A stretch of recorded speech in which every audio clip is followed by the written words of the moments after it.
Hey guys, it's me Michelle from Thor Wants Another Letter. Today we're going to be bringing you the top 10 favorite books of 2018. Alright, so I took some of the top rated 5-star, 4-star reads of this year, I compiled it onto a list, and I was like, yes! And it's on this page. So we're going to go down from number 10 to number 1 being the very best, like any top 10. Like, I just go by like Watch Mojo, because I'm not going to list off my most favorite the first, because that'd be pointless. There's got to be some suspense, you know what I mean? Alright, so the first off, the number 10, Red Queen by Victoria Aveyard. Okay, so I've heard a lot of things about this. A lot of people didn't like it, some people think it's basic. Whatever. I had it. I tried reading the first 20 pages. I couldn't get into it at first. And then after I had my son, I was looking for something to read. And I was like, you know what? We're just going to take a chance. We're just going to take a chance on this. And you know what? I really liked it.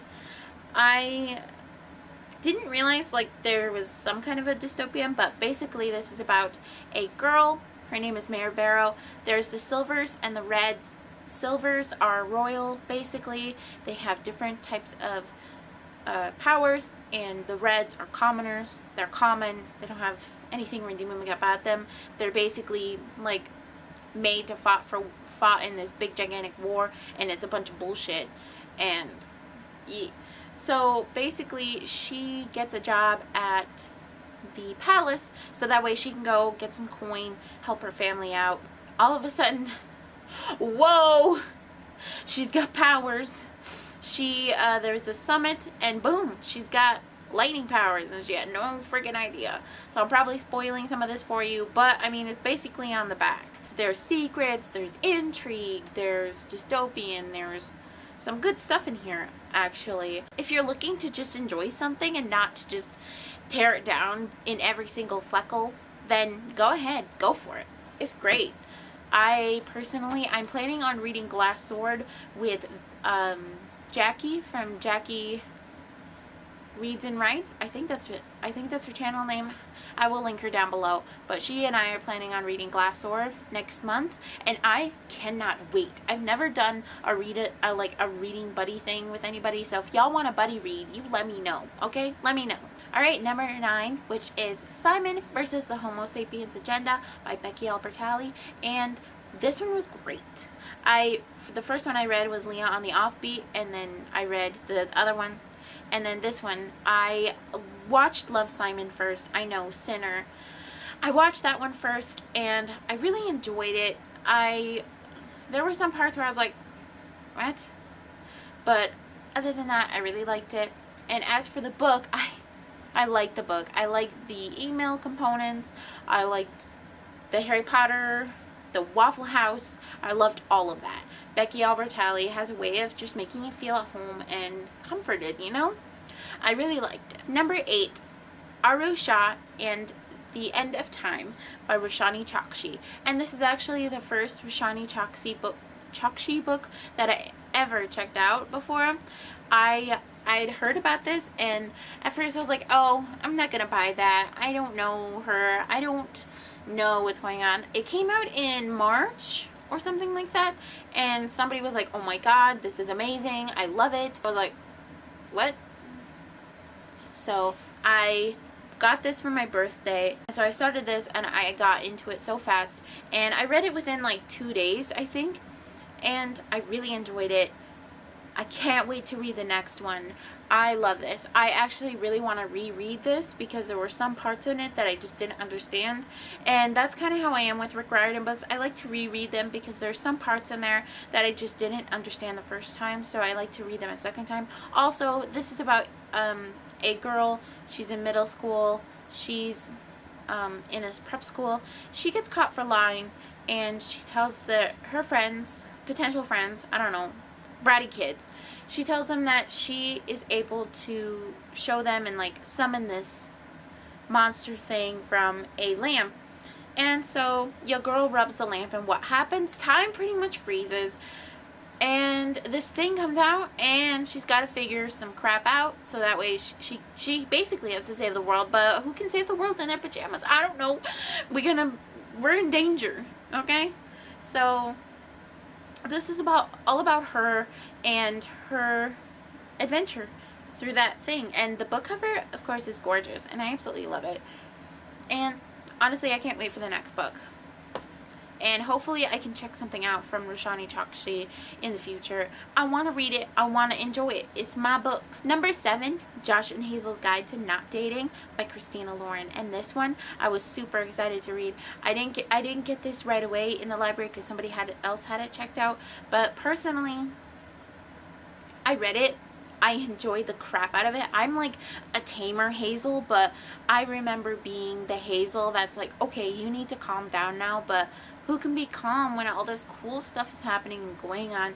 And I personally really liked it. I loved their romance. I loved how they just like, they were friends and really good friends. And honestly, I think that's really what you need in a relationship is, you know, to be good friends. And a lot of good people get shoved into the friend zone, and it happens, bro. But it was a really good book, and I really enjoyed it. Number 6 is From Twinkle with Love by Sanjia Menon, and I really enjoyed this book. This was the first one that I read from her when Dimple met Rishi, but I decided that I was not going to let opinions bother what I thought of the book. So I read it, and I really enjoyed it. It was so cute. I really liked Sahil. I enjoyed their friendship. There were times when Twinkle was being just a little bit of a butthole, but other than that, I really enjoyed it. I really hope that I can read her book that's coming out next year. Number 5, Stay Sweet by Siobhan Vivian. Oh my god. This one was so cute. It like right in my heart. The book is, there were some things that I wish that could have been expanded upon, but basically it's about this girl Amelia in now time, and Molly, crap, what is her name? Well, anyway, their family dairy now became like an ice cream shop, and it only opens in the summertime, and there's like this special flavor that was made during the 1940s from rationing sugar, and it's just, it like warmed my heart because I haven't read a whole lot of World War II books, but I did have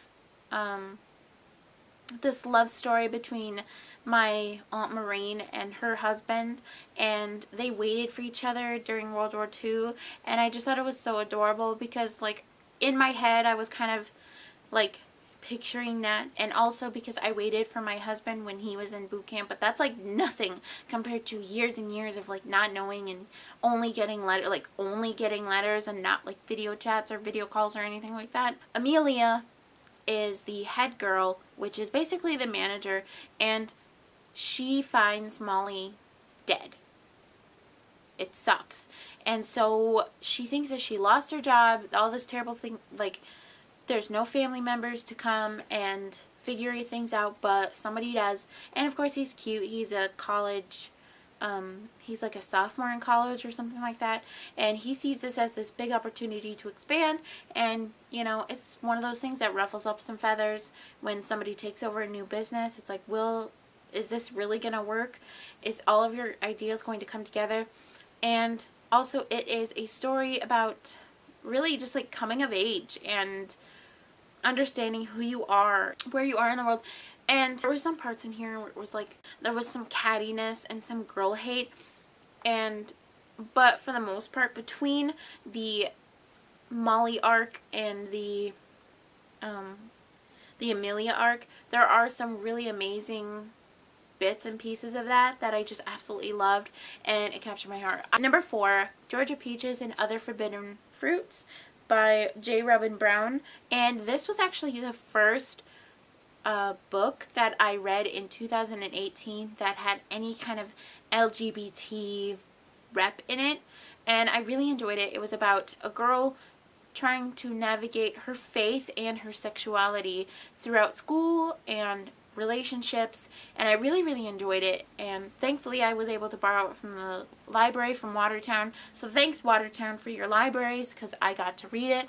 And I really liked it.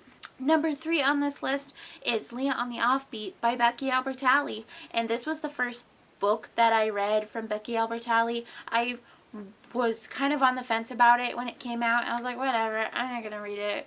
And then I heard a few things where people were like, I really didn't like this book because of how Leah is and blah, blah, blah. I was like, I got to check this out. Usually it's a book that people don't like, and I'm like, I want to give it a try. I personally identified with Leah. I have a friend that's not necessarily identical to Leah, but is kind of like Leah, that I'm like, that's my Leah. That's my girl. And so through the whole thing, I was pretty much like imagining her voice and her likeness, and I was like, you go, girl. And also very much Slytherin feels, because Leah's a total Slytherin, and I don't feel bad. Number 2 is Puddin' by Julie Murphy. I read Dumplin', loved Dumplin'. I gave it like a 3 out of 5 stars. There were some things that I was like, like it had some okay fat representation, but I don't get that. Like, how could you hate on her? I stand Millie. Leave her alone. Be nice. I did really enjoy the book. Dumplin', basically, I was like, oh my god, I can't wait to see how Millie and Callie get along, because Callie was a total in this book from last book, and so I wanted to see how it turned out. I was like, whatever, I was going to try to read it on, I got the first 5 minutes on audiobook from the library, because you can sample it, and I was like, I gotta read this. I gotta get it. Gotta. So I was going to the library like every day trying to get this book, and when I finally did get the book, I read the book within like a day and a half, and I loved it. I love that book so much. My number 1 pick for 2018 is The Kiss Quotient by Lin Huang, and a lot of people are like coming out now, and they're like rating it 3 or 2 stars out of 5, and I'm like, where are you getting this? Whoa.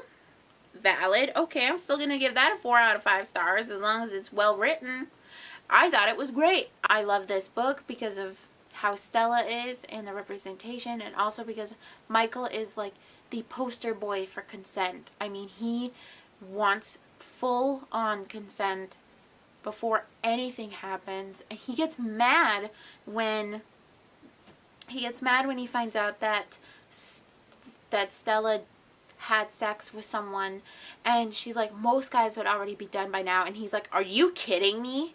Like, he was just so mad because this poor woman has basically been taken advantage of multiple times by guys, and she doesn't even kind of realize it, and she's just like, whatever, this is something that happens, and she doesn't understand that she can have great sex without being in pain or without being hurt, or like just to trust and to love. And that is what I love about this book. And so, I mean, yeah, if you didn't like it, you didn't like it. I'm not your mom. I'm not gonna like tell you what to do, but I personally loved it. But that was my list of 2018, my best books of the year. There were a couple more that I really wanted to mention, but I just wanted to keep it to 10. Otherwise, I'd have like 15 books that I really enjoyed. Comment down below. Tell me what some of your greatest books of 2018 were. If you want to, go ahead and like the video, so hopefully you can see more of this. And if you definitely want to see more, then you should probably subscribe. That would be amazing. That would help me out. That would help you out. Follow me on my Instagram at thor.wants.another.letter, because I also post snail mail things on there too, because I like to snail mail. And occasionally I post a book photo when I'm done with the book. I'm not one of those people that